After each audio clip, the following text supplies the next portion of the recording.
Hello guys, welcome to my video. তো আজকে আমরা দেখব, আমরা অনেক ইউনিভার্স দেখেছি, যেমন হলিউডে এমসিইউ, ডিসিইউ এবং বলিউডে স্পাই ইউনিভার্স। কিন্তু এখন অ্যাডভার্টাইজমেন্টে ইউনিভার্স তৈরি হয়েছে, যেটা হচ্ছে বিবল ইউনিভার্স। এখানে একটার পর একটা অ্যাক্টার অ্যাড হচ্ছে। যেমন আগে ছিল অজয় দেবগন, শাহরুখ খান, অক্ষয় কুমার, এখন বর্তমানে টাইগার শ্রফ অ্যাড হয়েছে। হ্যাঁ, তোমরা ঠিক শুনেছো, tiger Shroff. Smoke weed every day.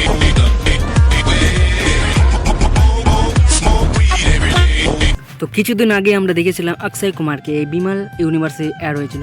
সেটা দেখার পর আমি বিশ্বাস করতে পারিনি, কিন্তু তাও কি করবো, বিশ্বাস করতে হয়েছে। আমি একটা কথা ক্লিয়ার হয়ে গেছে যে টাকায় মানুষের উঠতেও পারে, নামতেও পারে।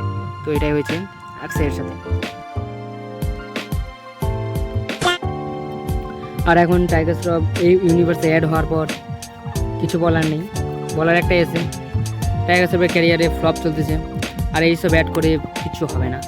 তাই আমার মনে হয় টাইগার শ্রফের একটা ভালো সুপারহিট মুভি দরকার, তাহলে তার ক্যারিয়ারে সেই সাফল্যতা অর্জন করবে। না হলে এই সব ফালতু অ্যাডে কোনো কিছু হবে না, জাস্ট খালি একটু মনোরঞ্জন হয়, আর কিছু হয় না। আর অডিয়েন্স শুধু মুভি দেখতে চায়, এই সব ফালতু অ্যাড না। তো যদি আই হোপ যদি ভালো কিছু মুভি করে থাকে বা করে, তাহলে টাইগার শ্রফের ক্যারিয়ারে সাকসেস হবে।